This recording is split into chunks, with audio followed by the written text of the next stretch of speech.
تکلیف نہیں ہونا چاہیے. یاد رکھو اسلامی فوج کا جو کمانڈر تھا اس کے ہاتھ میں اسلامی پرچم تھا, وہ آگے آگے تھا. جب مکہ پہنچے میرے بھائیوں تو مکہ کے سرداروں سے ملاقات ہو گئی تو مکہ کے سرداروں نے صلح کی اپیل کی. کہا اے اللہ کے رسول صلی اللہ تعالی علیہ وسلم, آج تو آپ غالب ہو گئے, میں مغلوب ہو گیا, لیکن آپ کی اتنی بھاری بھرکم فوج, آج مکہ والے دہشت کھا رہے ہیں کہ اسلامی فوج آ گئی, یہ محمد کا قافلہ آ گیا, آج محمد اپنی ایک ایک تکلیف کا بدلہ لے لیں گے. آج جو ہم نے کوڑے ڈالے تھے, آج جو ہم نے اونٹ کی اوجھڑی ڈالی تھی, آج محمد اس کا وہ بدلہ لے لیں گے. میرے بھائیوں میرے نبی نے فرمایا کہ نہیں, آج بدلہ لینے کا وقت نہیں ہے, آج بھائی چارہ کا وقت ہے, آج قومی یکجہتی کا وقت ہے. میرے بھائیوں اللہ کے پیارے نبی نے کہا کوئی گھبرائے گا نہیں. بہت سارے سردار تو مکے سے بھاگ گئے کہ پتہ نہیں کیا حالات بنے یہاں کے, لیکن میرے نبی نے فرمایا کہ سن لو, کوئی کسی کو تکلیف نہیں پہنچائے گا. اور ایک جو مکے کا سردار تھا وہ حضور کے قابو میں آیا اور حضور کے ساتھ چل رہا تھا, اور جو اسلامی فوج کا کمانڈر تھا اس نے زور سے جب دیکھا تو کہا اللہ اکبر, اللہ اکبر کی صدا بلند کی کہ مکہ کے دل دہل گئے. اس نے کہا یا رسول اللہ, وہ آپ کا صحابی ہے, آپ کے قافلے میں وہ پرچم لے کے مکہ والوں کو ڈرا رہا ہے, مکہ والوں کو دھمکا رہا ہے. اللہ کے پیارے نبی نے ارشاد فرمایا کہ جاؤ میرا فرمان سنا دو اور اس کو اس کے عہدے سے فوراً برخاست کر دو. محمد آج کسی کو تکلیف نہیں پہنچائے گا. میرے بھائیوں میرے آقا جب وہاں پر پہنچے تو کوئی نماز پڑھنے میں مشغول ہے, کوئی تلاوت کرنے میں مشغول ہے. میرے آقا نے فرمایا کہ اے مکہ کے لوگوں, آج تمہیں امن ہے, لا تثریب علیکم اليوم وانتم طلقاء. میں وہی بات کہتا ہوں جو حضرت یوسف علیہ السلام کے بھائیوں نے کہی تھی, حضرت یوسف علیہ السلام نے اپنے بھائیوں سے کہی تھی. میرے بھائیوں تو اللہ کے پیارے نبی کا جو طریقہ تھا, سندیش تھا, وہ قومی یکجہتی کا سندیش تھا. آج ہمارے گھریلو اعتبار سے ہو یا گاؤں کے اعتبار سے ہو یا پڑوس کے اعتبار سے ہو یا محلے کے اعتبار سے ہو, بڑی بگاڑ پیدا ہے. بھائی چارہ کا بالکل جنازہ نکل چکا ہے. یہ محبتیں کب پیدا ہوں گی؟ اگر گناہ ہم کرتے ہیں, اگر غلطی ہم کرتے ہیں تو یاد رکھو اس کی تکلیف میرے نبی کو پہنچتی ہے.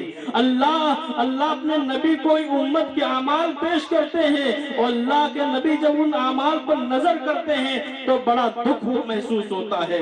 اللہ تعالی ہم سب کو عمل کی توفیق نصیب فرمائے. آج چاہے ہمارے گھریلو اعتبار سے ہو اور چاہے سماج کے اعتبار سے ہو اور چاہے بیوی اور بچوں کو اعتبار سے ہو, چاہے ہمارے والدین کے اعتبار سے ہو, ایک بار اللہ کے پیارے نبی کی خدمت میں ایک غیر مسلم لڑکی آئی اور اس کے سر پہ دوپٹہ نہیں تھا. اللہ کے پیارے نبی نے ارشاد فرمایا کہ صحابہ کی جماعت, یہ بیٹی ہے, اس کے سر پہ دوپٹہ ڈال دو. تو صحابہ نے فرمایا, ان میں کچھ لوگوں نے کہا کہ اللہ کے نبی یہ غیر مسلم کی بیٹی ہے. اللہ کے نبی نے ارشاد فرمایا کیا ہوا, بیٹی بیٹی ہوا کرتی ہے, چاہے وہ مسلمان کی ہو چاہے وہ غیر مسلم کا ہو. میرے بھائیوں اللہ کے پیارے نبی کی بات بدل نہیں سکتی, جھوٹی نہیں ہو سکتی ہے. یقین جانو وہ کامیاب جماعت صحابہ کی تھی, اور آج ہم امتی ہونے کا دعویٰ تو کرتے ہیں لیکن عمل کا جب وقت آتا ہے تو ہم کترا جاتے ہیں. یاد رکھو اگر گھر میں 4 لڑکے ہیں اور دو باپ کی مرضی کے مطابق کام کرتے ہیں اور 2 اپنی مرضی کے مطابق کام کرتے ہیں تو باپ کن کو زیادہ چاہے گا؟ جو باپ کی مرضی کے مطابق کام کریں گے. اور جو اپنی مرضی کے مطابق کام کریں گے باپ کے اندر تھوڑا محبت کم ہوگی, کیونکہ وہ تو منمانی کر رہا ہے, وہ میری تو سن ہی نہیں رہا ہے. میرے بھائیوں یاد رکھو جو رب مانی کرے گا اللہ کا بھی پیارا ہوگا, اللہ کے نبی کا بھی پیارا ہوگا. یاد رکھو اللہ کے نبی نے جوڑنے کا کام کیا ہے, اب وہ جڑے گا کیسا؟ اللہ نے ایک اصول بنا دیا ہے کہ اگر اینٹا جوڑنا ہو تو سیمنٹ کی ضرورت پڑے گی, اور اگر کاغذ کاغذ جوڑنا ہو تو اس کو لئی کی ضرورت پڑے گی. اب وہ سیمنٹ سے کاغذ نہیں جڑے گا. اور اگر لوہا جوڑنا ہو تو ویلڈنگ کی ضرورت پڑے گی, وہ سوئی اور دھاگا سے نہیں جڑے گا. اگر کپڑا پھٹ جائے تو میرے بھائیوں وہ ویلڈنگ سے نہیں جڑے گا, وہ کپڑا سوئی سے سلائی کے ذریعے سے صحیح ہوگا. لیکن اللہ اکبر, اگر یہ دل ٹوٹ جائے تو دل والا نسخہ کہاں ملے گا؟ وہ سرکار کی بارگاہ میں ملے گا, اور بارگاہ رسالت سے وہ نسخہ مصطفیٰ والے ہی تلاش کر پاتے ہیں. میرے بھائیوں, اللہ کے پیارے نبی نے ارشاد فرمایا کہ جب دل ٹوٹنے کا نسخہ تلاش کرنا ہو تو آؤ مصطفیٰ کی عدالت پر نظر ڈالو, تو اس میں ملے گا کہ افشوا السلام بینکم, کہ سلام اپنے اندر عام کرو, محبت بڑھ جائے گی. چاہے جتنا آدمی کٹر دل کا ہو, یاد رکھو جب اس سے تم کہو گے السلام علیکم ورحمت اللہ وبرکاتہ, میرے بھائیوں اس کا دل فوراً نرم ہو جائے گا, وہ بھائی چارگی کے لیے تیار ہو جائے گا. ہم اسلام پہ عمل تو کرتے ہیں, اسلام ظاہر تو کرتے ہیں, لیکن اسلام پیش نہیں کر پا رہے ہیں. جو اسلام کی حقیقت ہے ہم سے پیش نہیں ہو پا رہی ہے. اسلام تو ہم ظاہر کر رہے ہیں, لیکن جس طریقے کے اللہ کے نبی نے اسلام کو پیش کیا ہے ہم پیش نہیں کر پا رہے ہیں. میرے بھائیوں, اللہ کے پیارے نبی صلی اللہ تعالیٰ علیہ وسلم جس طریقے سے نمازیں پڑھتے تھے, صحابیات نمازیں پڑھتی تھیں, لوگ کہتے ہیں کہ ہم ویسی کہاں پڑھ پائیں گے, ہمیں بھی خود معلوم ہے, ہمیں بھی خوب معلوم ہے کہ ہم نہیں پڑھ سکتے ہیں, لیکن ہم مصطفیٰ کریم کے غلام ہیں, ہم نقل تو کر ہی سکتے ہیں. نقل کر سکتے ہیں یا نہیں کر سکتے ہیں؟ میرے بھائیوں, اگر ہم مصطفیٰ کی سنت پر ہم عمل کریں گے تو ہماری زندگی کا ایک ایک دن, ہماری زندگی کا ایک ایک لمحہ سمجھ لیجئے اللہ کے یہاں قبول اور مقبول ہوگا. ہم اگر اللہ کے رسول صلی اللہ تعالیٰ علیہ وسلم کی سنت کے مطابق رشتے کریں, شادیاں کریں, تو یاد رکھو نسلیں بڑی اچھی ہوا کرتی ہیں. یہ دور صحابہ سے ہی چلا آیا ہے, اور جن لوگوں نے اللہ کے رسول کی سنت کے مطابق رشتہ کیا ہے تو اللہ نے ان کا بہت ہی زیادہ اچھا خاندان بنایا ہے. اب وہ کیسے اللہ کے نبی صلی اللہ علیہ وسلم کی بارگاہ میں آؤ تو بڑا بے ساختہ نظر آئے گا. ایک نوجوان تھا جو دریا کے کنارے کنارے چل رہا تھا, اور دریا میں دیکھا, نہر کے اندر دیکھا کہ ایک بہت خوبصورت پکا سیب جا رہا ہے, بہت پکا خوبصورت سیب جا رہا ہے. اٹھا کے کھا لیا. اس کے بعد اس کے دل میں خیال آیا کہ میں مصطفیٰ کا غلام ہوں, اور یہ سیب پتہ نہیں کہاں سے آیا ہو, میں نے بغیر اجازت کے کھا لیا. اور قیامت کے دن وہ آدمی اگر رسول اللہ کی بارگاہ میں میرا گریبان پکڑ کر کے پوچھے گا کہ اللہ کے نبی اس سے پوچھو کہ میرا سیب بغیر اجازت کے کیوں کھایا تھا, تو میں اللہ کے نبی کی بارگاہ میں کیا جواب دوں گا؟ لہٰذا وہ دریا کے کنارے کنارے واپس پھر چلا, اور دیکھا کہ راستے میں ایک باغ ہے سیب کی. سمجھ گیا کہ یہ باغبان کی باغ ہے, اور گیا اس کا گھر تلاش کر کے. کہا بھائی صاحب یہ باغ آپ کی ہے؟ اس نے کہا جی ہاں یہ باغ میری ہے. تو کہا بھائی صاحب آپ کی بغیر اجازت کے میں نے ایک سیب کھا لیا ہے, اب بھوک لگی تھی, مجھے معاف کر دیجئے یا تو اس کی قیمت لے لیجئے. اس نے کہا ہرگز معاف نہیں کرتا, نہ تو قیمت لیتا. قیامت کے دن رسول اللہ کی عدالت میں یہ فیصلہ ہوگا.